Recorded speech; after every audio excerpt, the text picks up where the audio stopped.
हरे कृष्ण कृष्ण कृष्ण हरे हरे, हरे राम राम राम हरे हरे, हरे कृष्ण कृष्ण कृष्ण हरे हरे।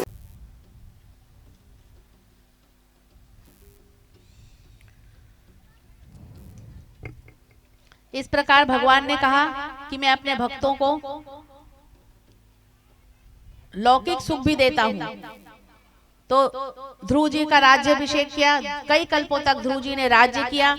उत्तम यक्ष, उत्तम की आयु मृत्यु कम उम्र में, अल्प आयु में हो गई।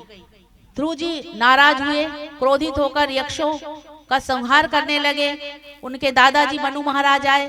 मनु महाराज ने उन्हें उपदेश किया, बेटा हम किसी को मारने वाले कौन होते हैं, सब अपने अपने कर्मों की सजा पाते हैं। इस प्रकार मनु महाराज अपने दादाजी के उपदेश से ध्रुव जी में वैराग्यता आई और ध्रुव जी चले गए गंगा के किनारे हर की पेड़ी में जाकर तप करने लगे।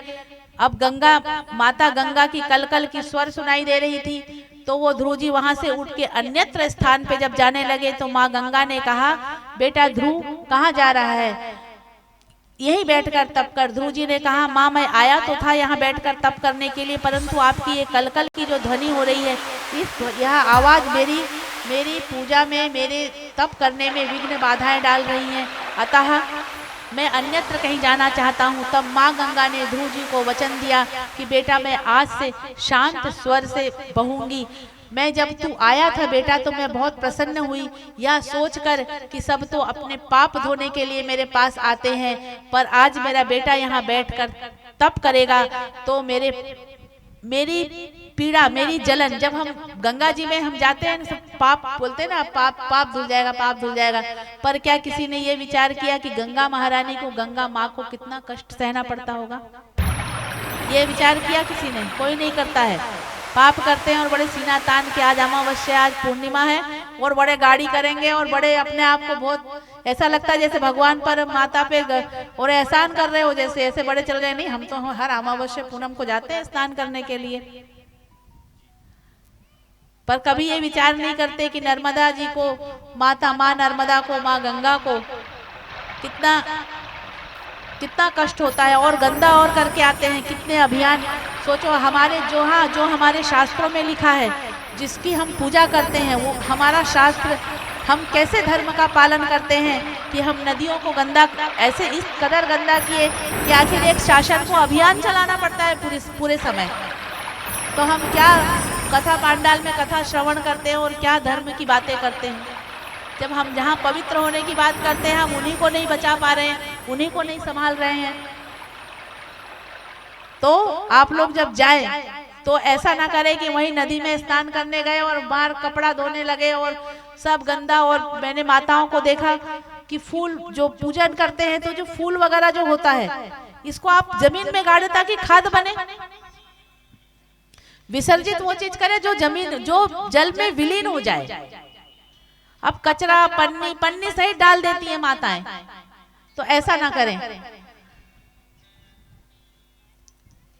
अब ध्रुव जी ने जब तप किया, कुछ वर्षों पश्चात ध्रुव जी को भगवान के पार्षद लेने के लिए आए। जब भगवान के पार्षद लेने के लिए आए तो काल ने कहा, ऐसे कैसे सशरीर जा सकता है? ध्रुव जी सशरीर गए थे तो कैसे सशरीर जा सकता है? काल आया, परंतु जब ध्रुव जी के सामने आया तो ध्रुव जी सोचा भगवान का भक्त है तो चरण इनको नमस्कार करना चाहिए। तो जैसे ही सिर झुकाए नमस्कार करने के लिए ध्रुव जी ने वैसे ही जो है काल के सिर पे पैर रखा और पार्षदों के विमान में बैठ गए और भगवान के पार्षद उन्हें ध्रुव जी को एक लोक दिया, ध्रुव लोक दिया गया। जो आज भी ध्रुव का अर्थ होता है सत्य, सत्य का अर्थ होता है सत्य। और सत्य कैसा?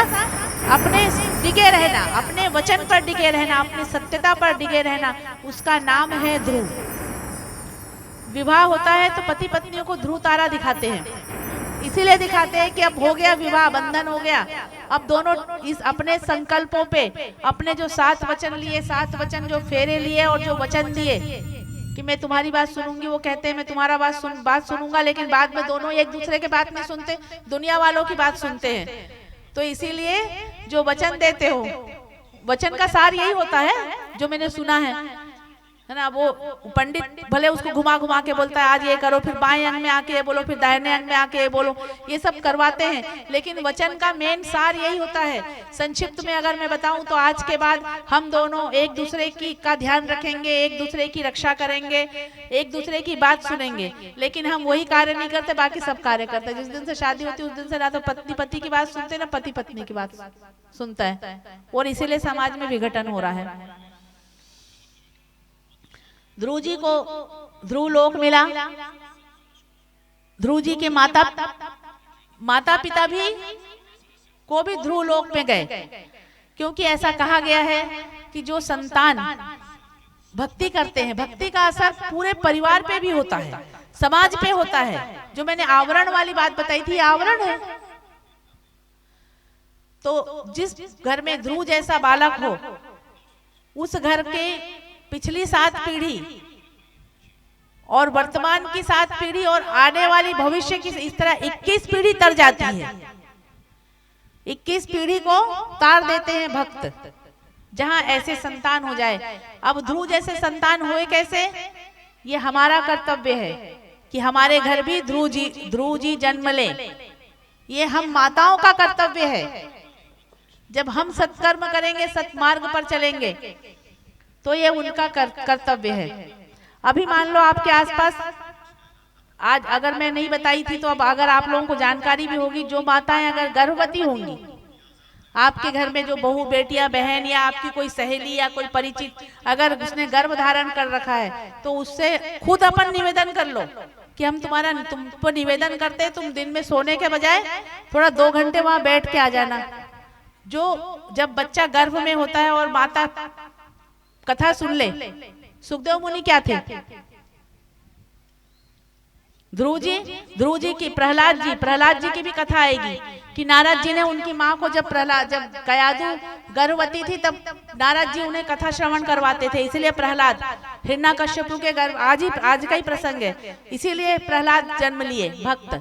तो भक्त कब बनेंगे, ध्रुव कब जन्म लेंगे, जब हम माएं भक्ति करेंगी तब। अब ध्रुव जी को स्वर्ग मिल गया, जो आज भी ध्रुव तारा उन्होंने अपना स्थान ले रखा है, जो आज भी विख्यात है। अब हम बढ़ते हैं भरत चरित्र के ऊपर। राजा नाभि, अभी मैंने आपको राजा उत्तानपाद की कथा सुनाई। अब प्रियव्रत है ना, प्रियव्रत के यहाँ पे अग्र अग्र हुए, प्रियव्रत के पुत्र अग्र के पुत्र विग्र के पुत्र नाभि के पुत्र राजा नाभि के पुत्र वृषभदेव, और वृषभदेव के को 100 पुत्र थे। 100 पुत्र में सबसे बड़े पुत्र का नाम भरत। वृषभदेव जी को भी अल्प आयु में, अधेड़ अवस्था में वैराग्यता हुई और उन्होंने राजपाट छोड़कर वैराग्यता को धारण किया, वन में चले गए, तप किया, और कर्नाटक के जंगल में एक बार उन्हें देह भान नहीं रहा। वृषभदेव जो है उन्हें इतना देह भान नहीं रहा, वो निर्वस्त्र होकर घूमने लगे। उन्हें परमात्मा का वो इतना चिंतन करने लगे कि उन्हें कुछ ये लगता ही नहीं था कि मैंने वस्त्र धारण किए हैं या नहीं। तो वृषभदेव जी में इतनी वैराग्यता आ गई थी, वो एक दिन बांस के घने जंगल में कर्नाटक में वो विचरण कर रहे थे, और उस जंगल में वो आग में अग्नि में जलते चले गए और वहां उन्होंने प्राण त्याग दिया। इसी प्रकार उनके सबसे बड़े पुत्र थे भरत जी भी जो है कुछ राजा, उसके बाद राजा भरत, राजकाज का कार्य उनके बड़े बेटे, राज्याभिषेक किया गया, राजा भरत बने। लेकिन राजा भरत जी को भी अल्प अवस्था में ही वैराग्यता आ गई। नेपाल चले गए, गांडकी नदी के किनारे अपनी पर्ण कुटिया बनाई और तप करने लगे। एक दिन भरत जी संध्या वंदन कर रहे थे, वहां पर एक मृगी आई। मृगी गर्भवती थी। एक शेर ने दहाड़ मारा, मृगी ने छलांग लगाई। जैसे ही मृगी ने छलांग लगाई तो उसने मृगी ने बाल मृग उसने बच्चे को जन्म दे दिया। अब भरत जी वहां से ये दृश्य देख रहे थे। भरत जी ने सोचा, मृगी जब छलांग लगाई तो मृगी बच्चे को जन्म देकर मृगी का देहांत हो गया। अब वो छोटा सा बालक, भरत जी ने सोचा अरे इसकी माता का देहांत हो गया, अब इस बच्चे का पालन पोषण कौन करेगा। भरत जी उस बच्चे को अपने आश्रम में उठा कर ले आए। रोज उसको खिलाना पिलाना, उसके साथ खेलना शुरू कर दिए और भगवान को भूल गए। जब भगवान को भूल गए, कुछ समय पश्चात जब वो मृगी बाला जब थोड़ा बड़ा हुआ, तो जब बच्चा बड़ा हुआ तो एक दिन कुछ हिरणों का, मृग यानी हिरण होता है, हिरण का झुंड जा रहा था। उसने देखा ये तो मेरे ही जैसे लोग हैं, अभी तक उसने देखा ही नहीं है, मेरे जैसे लोग जा रहे हैं, मतलब ये मुझे यहाँ इनके साथ जाना चाहिए। उस झुंड के साथ चला गया। भरत जी उसका चिंतन करना प्रारंभ कर दिए, भजन पूजन सब बंद हो गया और उसका चिंतन करते करते भरत जी ने बिस्तर पकड़ लिया। जब बिस्तर पकड़ लिया, कुछ समय बाद भरत जी उस मृग बाला का चिंतन करते हुए अपना शरीर त्याग दिया और फिर उनका जन्म हुआ हिरण योनि में। जैसे अंतमति सो गति, इतना जब तब किया, जब पाप और पुण्य बराबर होता है तब मनुष्य योनि प्राप्त होती है, और जब पाप बढ़ जाता है, पुण्य कम होता है, तो हम जानवर योनि में जाते हैं। तो मनुष्य की प्रवृत्ति ऐसी हो जाती है कि मानव जन्म तो ले लेता है, परंतु जिस प्रकार जल नीचे की ओर बहता है, उसी प्रकार मनुष्य एक बार मनुष्य बनने के बाद में उनकी मति ऐसी हो जाती है कि निरंतर पतन की ओर जाना प्रारंभ कर देते हैं। और इसीलिए ये सत्संग बना है कि पतन की ओर नहीं जाना है। अब वो जब मृग की योनि उत्पन्न हो गई, मृग की योनि प्राप्त कर लिए, फिर भी उन्हें याद था, क्योंकि इतना जब के भगवान भुलाते नहीं, भूलते नहीं है किसी को, भुला वो सारी चीजें भूलने नहीं देते हैं। पुनः उन्होंने मृग का शरीर छोड़ा और फिर एक ब्राह्मण के घर उन्होंने अंगिरस नामक ब्राह्मण के घर उन्होंने जन्म लिया। वहां जन्म लिया तो सबसे यहाँ सबसे बड़े थे, अब सबसे छोटे बालक हुए। छोटे बच्चा वैसे ही लाड़ प्यार के रहते हैं, तो अब वो कोई पढ़ने उड़ने नहीं जाते थे। वो अपने उनको भक्ति से उनकी बुद्धि का विकास इतना हो चुका था कि अब उनको किताबों की भाषा अच्छी नहीं लगती थी। पिताजी बड़े चिंतित थे, माता का देहांत जब छोटे थे भरत जी तभी हो चुका था, तो पिताजी बड़े चिंतित थे। लेकिन कुछ समय बाद उनके पिता की भी मृत्यु हो गई। तो अब भाई लोग ठहरे, फिर भाभीियों का राज चलने लगा। भाई सब भाभियां कहने लगी तुम्हारा भाई इतना बड़ा हो गया ना, कमाता धमाता नहीं है, बस खाली खाता रहता है, दिन भर बैठे बैठे आलसी है। तो भाइयों ने कहा जा भाई खेत में काम कर किया। भरत जी गए, वहां देखे गाय यहाँ वहां चल रही। भरत जी उन गायों को उठाए और अपने खेत में छोड़ दिए। भाई यहाँ शाम को गए कि क्या कर रहे हैं, देखे भाई कितना काम किया, देखा तो पूरा खेत ही साफ सुथरा कर दिए। जिसकी चौकीदारी करने भेजे, खेत की देखभाल करने भेजे, वो खेती पूरा सब जो भी खेत में उगा था सब खिला दिए गायों को। फिर भाई ने कहा मूर्ख तूने, अरे मूर्ख, यहाँ से उनका नाम जड़ भरत, अरे जड़ मूर्ख को कहते, अरे जड़ तूने ये क्या किया? क्या किया मैंने? कुछ नहीं, तूने ये गायों को छोड़ दिया। तो बोले, भरत जी ने जवाब दे दिया, खाने वाला राम खिलाने वाला राम, तो रोकने का क्या काम? भरत जी के भाई ने बोला भाग यहाँ से, आज के बाद आना मत, अब तू घर में मत प्रवेश करना, तेरे को राम ही खिलाएंगे, खिलाने वाला भी राम, अब तू राम के भरोसे ही खाना। भरत जी ने सोचा बड़ा अच्छा हुआ, कहा ये झंझट, ये मत कर वो मत कर, उनको तो प्रभु का भजन। भरत जी चले गए। अब एक दिन निषाद राज नाम का एक भील राजा था। उस भील राजा ने यह संकल्प किया था कि मेरे घर में पुत्र कि जब पुत्र संतान प्राप्त होगा तो मैं मां भद्रकाली को नर बलि चढ़ाऊंगा। तो अब पुत्र की प्राप्ति हो गई निषाद राज के यहाँ। अब अपने सैनिकों से कहा कि जाओ कोई ऐसा नर पकड़ कर लाओ जिसका मैं बलि चढ़ा सकूं। गए ढूंढने तो वह भरत जी बढ़िया ऐसे एक धर्मशाला के सामने जो मिला खा लिया अपने मन। वाह वाह रे मौज फकीरा दा। फकीरा का जो मौज होता है वो मौज होता है, वो कोई चिंता नहीं करता। कभी चना मिल जाए चना खा ले, नहीं तो घी भी खा ले, मिल जाए तो ठीक, नहीं मिल जाए तो भी ठीक।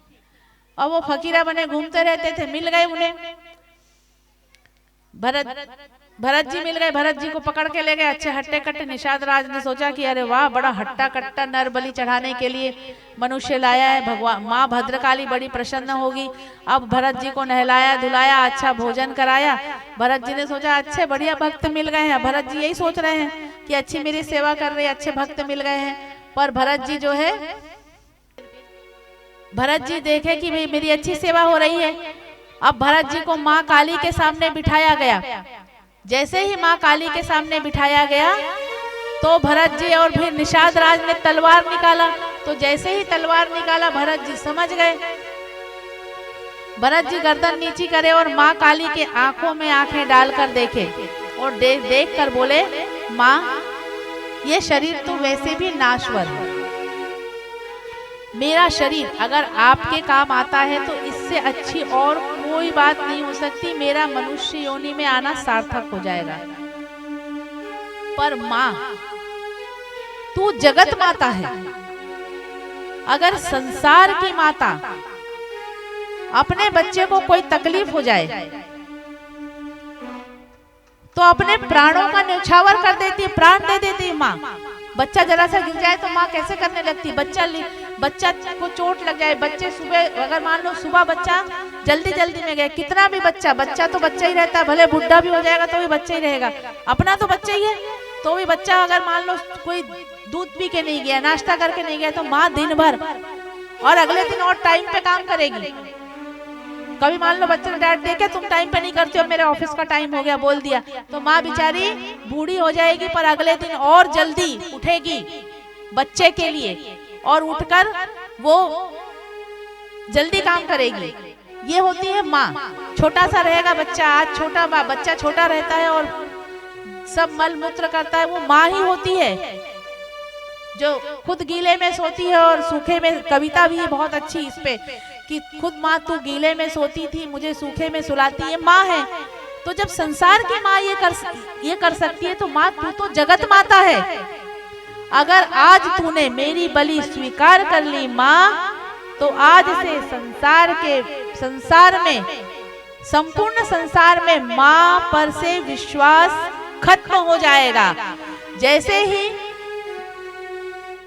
भरत जी ने माँ को आंखों में आंखें डालकर ये बात कही, तू जगत माता है माँ, अगर तूने मेरी बलि स्वीकार करी तो आज से माँ कहना लोग बंद कर देंगे और माँ पर से विश्वास खत्म हो जाएगा।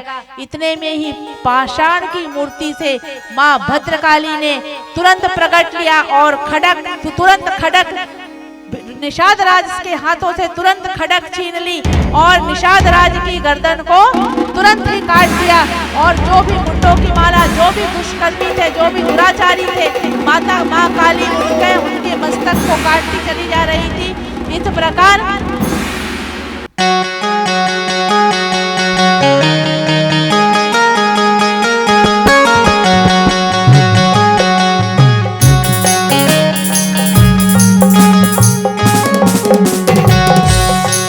चाहे काली कहो या कहो लक्ष्मी, चाहे काली कहो या कहो लक्ष्मी, कहो भगोरी अम्बे, माई जगदम्बे, माई जगदम्बे।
बन कर आई, निर्धन ने आस लगाई, माँ लक्ष्मी बन कर आई।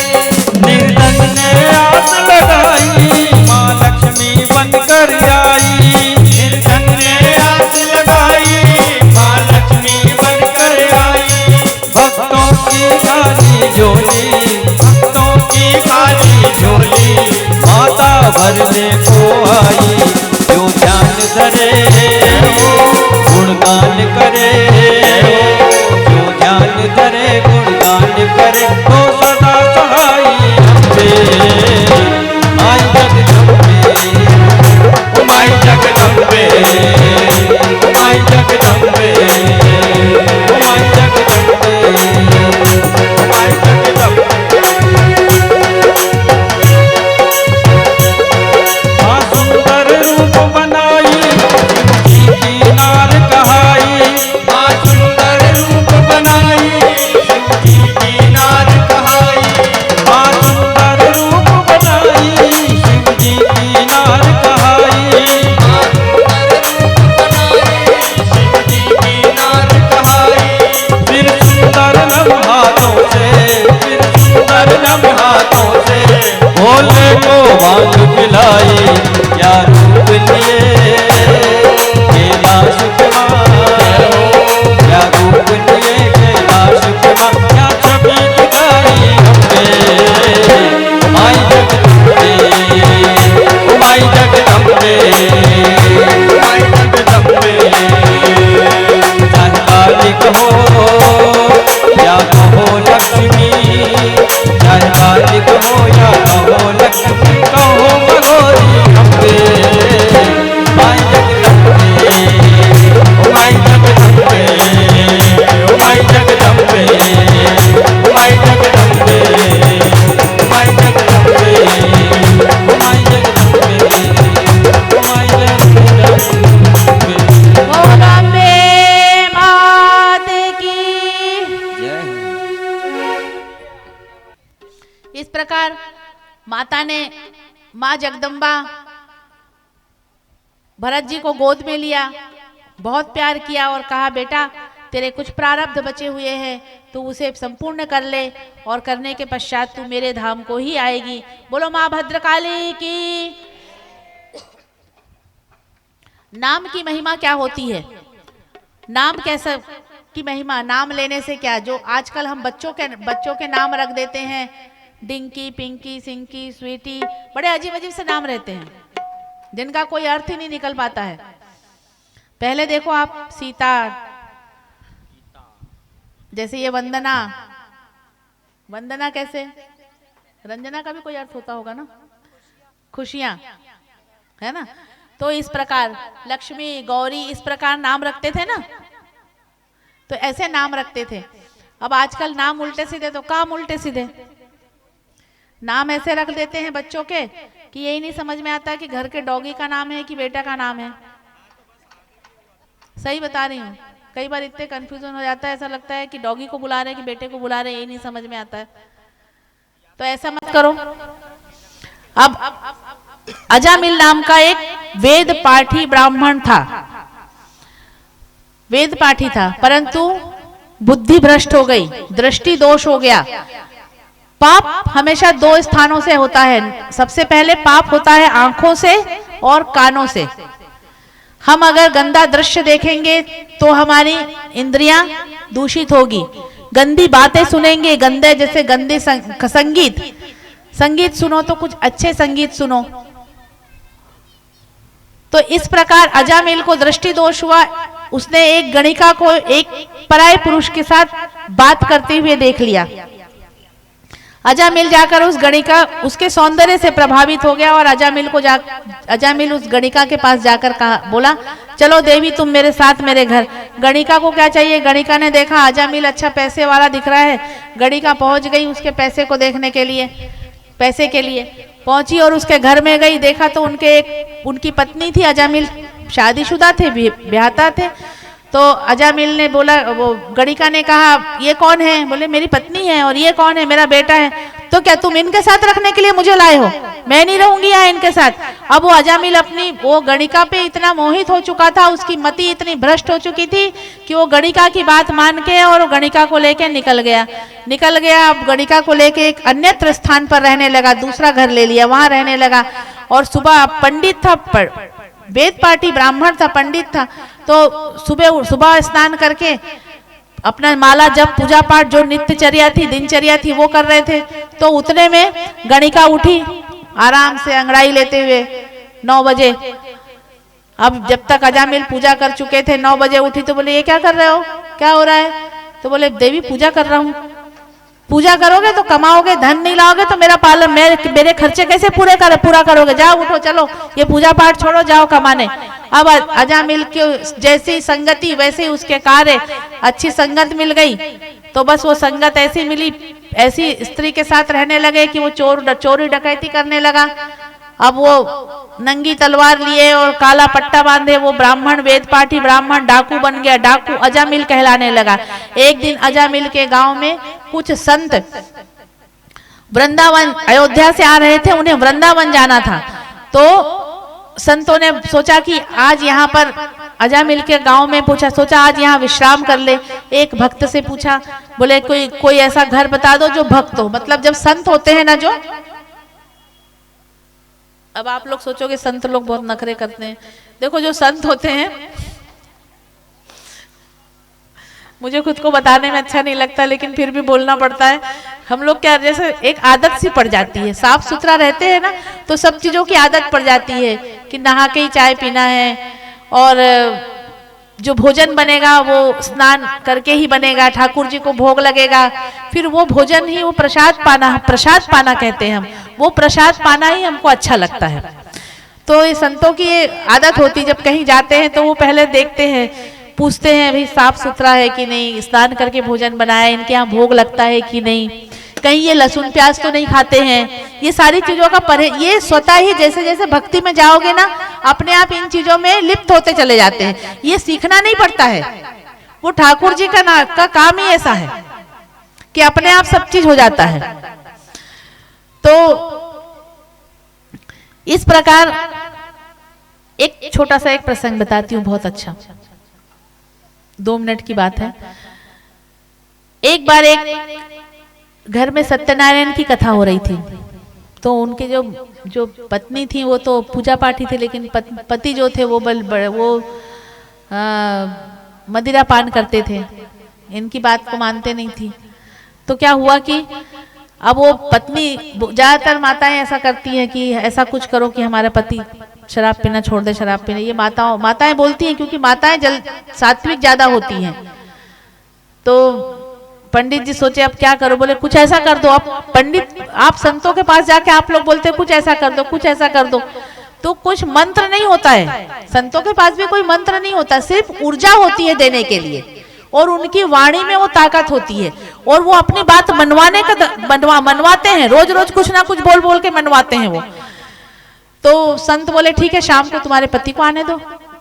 अब आए वो, तो उस दिन भी पिए आए, तो अपने अगले दरवाजे से गए और सो गए, यहाँ घर में पूजा, यहाँ आए नहीं वो। तो बोले कि देखो ना, पत्नी बोलती देखो पंडित जी आज भी पीकर ही आए हैं, देखो मानते नहीं है मेरी बात, कितना भी मना करूं। तो बोले ठीक है उनको बुलाओ तो सही। पहले आने में संकोच किए, फिर बोले बुलाओ, तो फिर वो आए, बोले नहीं चलो पंडित जी कुछ नहीं बोलेंगे, मैंने बता दिया तुम एक बार पंडित जी के सामने चलो। तो पंडित जी बोले कि सब ऐसा बोले आप भगवान को मानते? उनने बोला नहीं मैं भगवान को, मैं ईश्वर को मानता हूँ, ईश्वर। तो बोले आप ऐसा करा करो कि आप जो भी खाओ पियो उसमें तुलसी दल डाल के और ईश्वर को भोग लगा के खाओ। क्या बोल दिया उनने? देखो संतों की कृपा और संतों की महिमा कैसे रहती है। क्या बोल दिया? आप जो भी खाओ पियो और वो आप उसको भोग लगा के खाओ। अब जब शाम को बैठे साहब, पंडित जी की बात जम गई और पंडित जी की बात उनको पूरी तरह जम गई। अब जब शाम को बैठे अपने दोस्तों के साथ, तो अब वो क्या करें? पंडित जी ने कहा है भोग लगाओ। अब ये तो भोग लगाने से रहे, भैरव बाबा हो तो लगा भी दे। कई भाई लोगों को मैंने देखा है बड़े खुश होकर भैरव बाबा के मंदिर में जाते हैं, वो बोलते हैं बहुत सही में सही बोल रही हूँ ना, कई भाई लोग भैरव बाबा के मंदिर में बड़े खुश होकर जाते हैं। क्यों जाते हैं? कि वहां चढ़ाएंगे और वो प्रसाद बड़े खुश हो जाते हैं। खैर ये एक समाज की दृष्टि से एक ये मैंने एक प्रसंग रख दिया।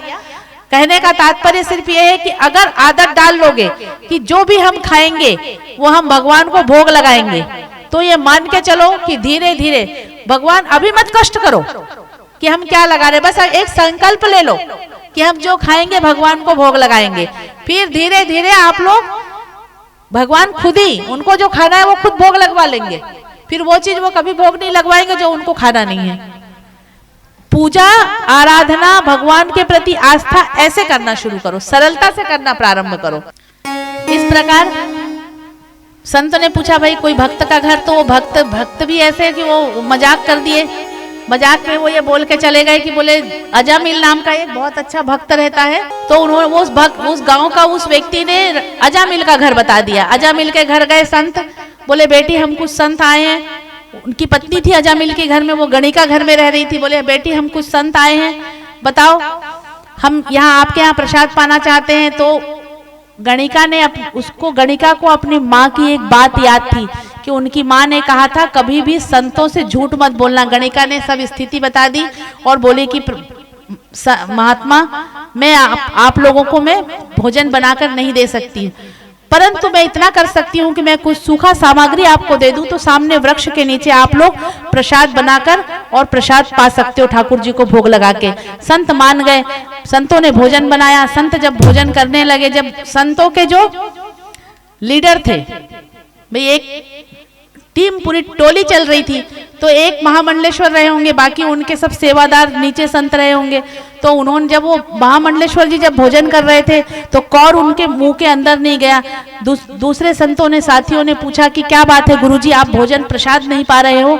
तो उन्होंने कहा मैं ये सोच रहा हूँ आज मैं अजामिल का अन्न खा रहा हूँ, तो मैं अजामिल को कैसे सुधारूं।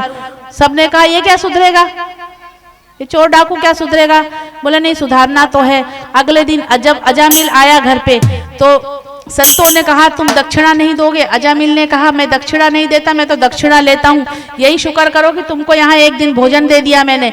बोले बेटा हमें तुमसे रुपया पैसा नहीं चाहिए, बस हमें एक कार्य करना है, कर दो, एक बात हमारी मान लो। तो अजामिल ने कहा क्या? तो बोले तुम्हारी पत्नी गर्भवती है, जब तुम्हें पुत्र संतान हो तो उसका नाम नारायण रख देना।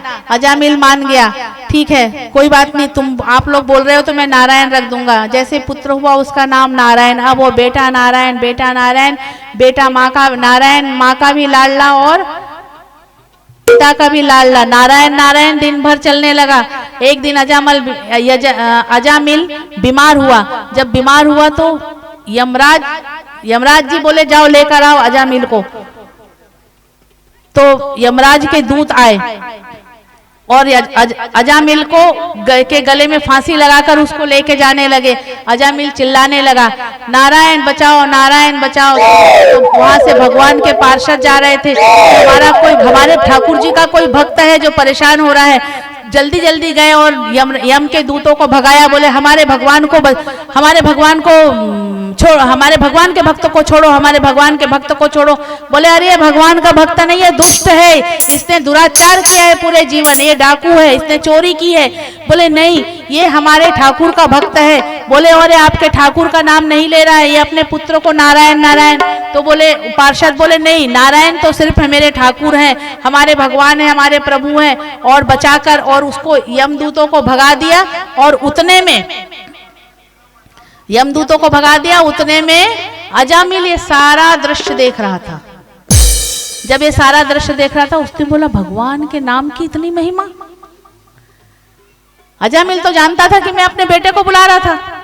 अजामिल ने वहीं से अजामिल के अंदर वैराग्यता आई, संन्यास हुआ और अजामिल तुरंत भगवान के नाम जपने के लिए चला गया। कि जब अपने बेटे को बुला रहा था तो भगवान के पार्षद आ गए। तो जिस दिन मैं नारायण का सच्चा भक्त हो जाऊंगा तो मेरे जीवन का कितना बड़ा उद्धार होगा, मुझे मोक्ष गति को प्राप्त होगी। बोलो बाके बिहारी लाल की। द्वितीय दिवस की कथा में था, नहीं कल ही था तृतीय दिवस, हिरण्याक्ष और हिरण्याकश्यपु। कश्यप ऋषि माता अदिति के गर्भ से 2 दैत्य पुत्र, कल के कथा में ही था, 2 दैत्य पुत्र को जन्म दिया, एक हिरण्याक्ष और हिरण्यकश्यपु। हिरण्याक्ष का वध वराह भगवान ने, वराह अवतार लेकर भगवान ने किया।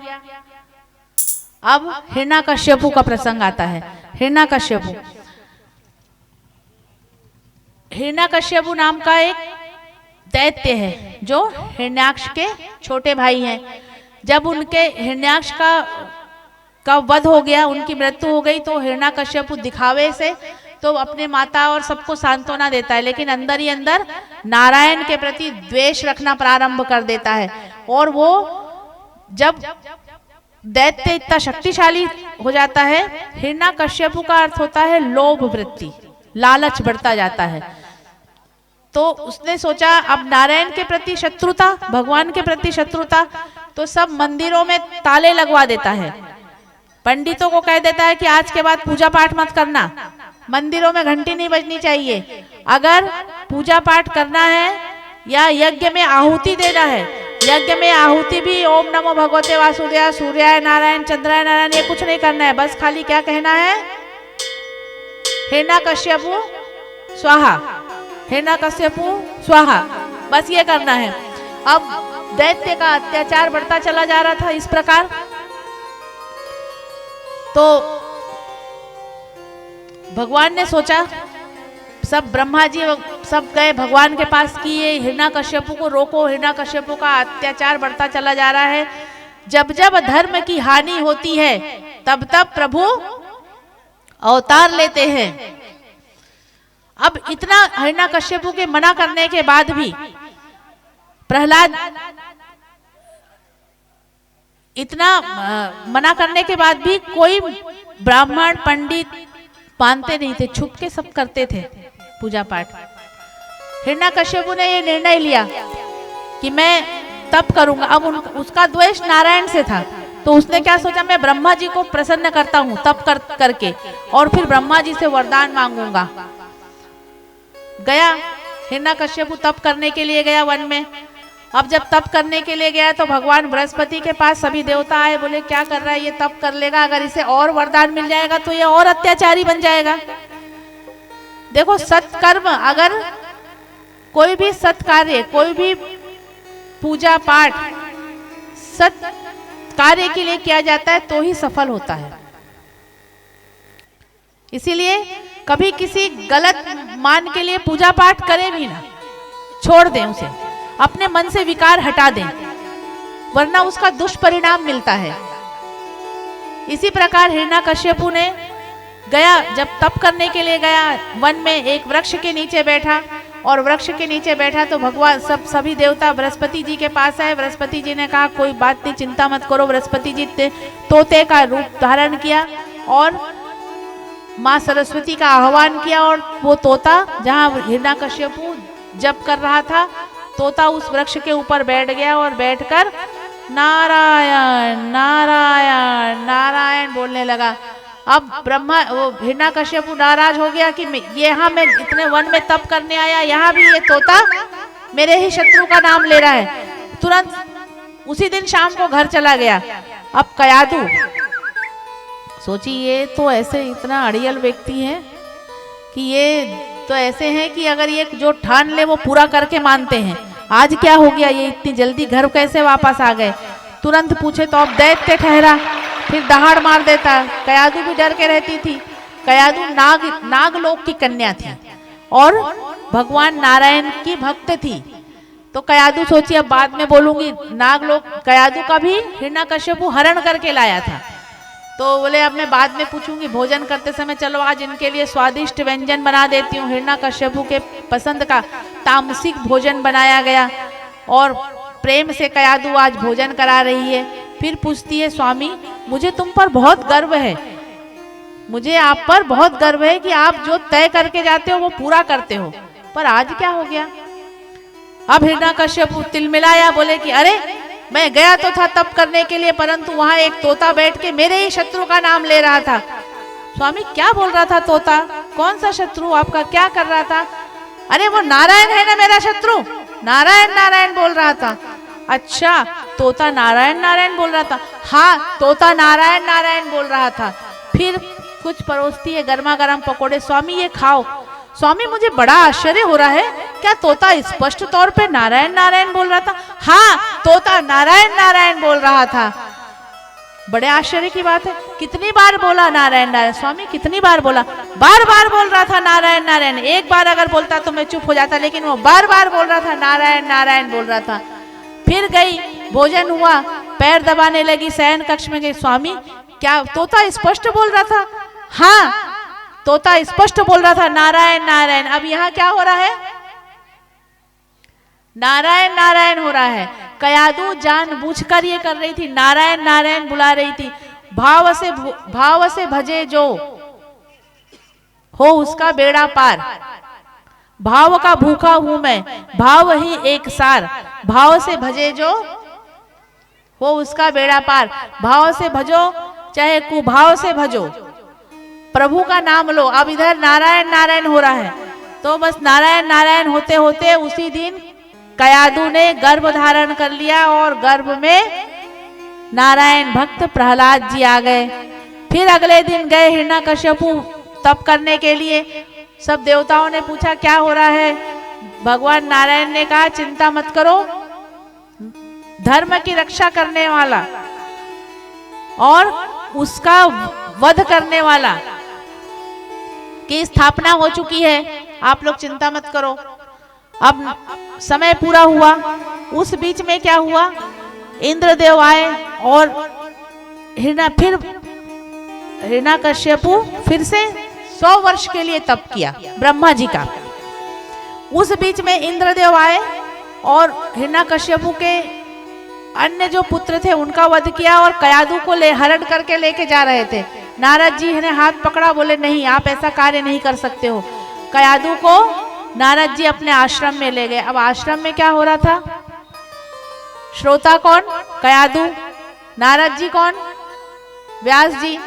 कथा चले दिन भर भगवान की। प्रहलाद जी सुने गर्भ में, प्रहलाद जी का जन्म हुआ। उधर ब्रह्मा जी का से जो वरदान मांगा था, ब्रह्मा जी प्रसन्न हुए। ब्रह्मा जी ने कहा वरदान मांगो, तो ब्रह्मा जी से क्या मांग लिया? मुझे ऐसा वरदान दो कि मैं अमरत्व को पा सकूं, अमर हो जाऊं मैं। ब्रह्मा जी ने कहा ऐसा तो है नहीं, जो आया है सो आया है सो जाएगा, राजा रंग फकीर आया है सो जाएगा, राजा रंग फकीर। कोई सिंहासन चला, कोई बंधा जंजीर, ओ कृष्णा कोई बंधा जंजीर। जो आया है वो जाएगा। इस प्रकार ब्रह्मा जी ने हिरण्यकश्यपु को समझाया, पर हिरण्यकश्यपु माना नहीं। बोले अच्छा मुझे अब ऐसा वरदान दे दो, ना तो मैं दिन में मरूं, ना मैं रात में मरूं, ना मैं सुबह मरूं, ना मैं शाम को मरूं, ना मैं अंदर मरूं, ना मैं बाहर मरूं, ना मैं ऊपर ना मेरी ऊपर मृत्यु हुए, ना मेरी नीचे जमीन पर मृत्यु हुए, ना मेरी मृत्यु अस्त्र से हो, ना शस्त्र से हो, ना मेरी मृत्यु आपके सृष्टि में बनाए हुए किसी प्राणी के माध्यम से हो, ना मेरी मृत्यु आपके बनाए हुए किसी मांस से हो। अब ब्रह्मा जी ना कुछ सोचे न समझे, कुछ तथास्तु बोल दिए। हिरण्यकश्यपु चला आया सीना ताने। अब तो और अत्याचार बढ़ गया, अत्याचार और बढ़ गया। प्रहलाद जी का जन्म हुआ। प्रहलाद जी जैसे ही बड़े शांत मन से नारायण नारायण, बस दिन भर प्रहलाद जी श्रीमन नारायण भजमन नारायण, श्रीमन नारायण भजमन नारायण, श्रीमन नारायण भजमन नारायण, श्रीमन नारायण भजमन नारायण, श्रीमन नारायण भजमन नारायण, श्रीमन नारायण भजमन नारायण, हरि नारायण नारायण नारायण, हरि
बाके बिहारी लाल की, जय बाल कृष्ण गोपाल की। जय कथाक्रम को आगे बढ़ाते हैं। प्रहलाद जी जन्म से ही भक्ति में लगे थे, उन्हें तो बस नारायण नारायण से, परंतु पिता दैत्य थे। शुक्राचार्य के जो गुरु हैं वो दैत्य हैं। शुक्राचार्य दैत्यों के गुरु हैं और उनके पुत्र थे षंड और अमरक। प्रहलाद जी को भेज दिया गया दैत्य शिक्षा प्राप्त करने के लिए। वहां सब अनीति की विद्या सिखाई जाती थी, और जब अनीति की विद्या सिखाई जाती थी तो प्रहलाद जी को वो उचित नहीं लगता था। वो सुनते तो थे लेकिन मन ही मन वो किसी चीज को अमल नहीं करते थे, और मन ही मन वो भगवान नारायण को याद करते थे। इस प्रकार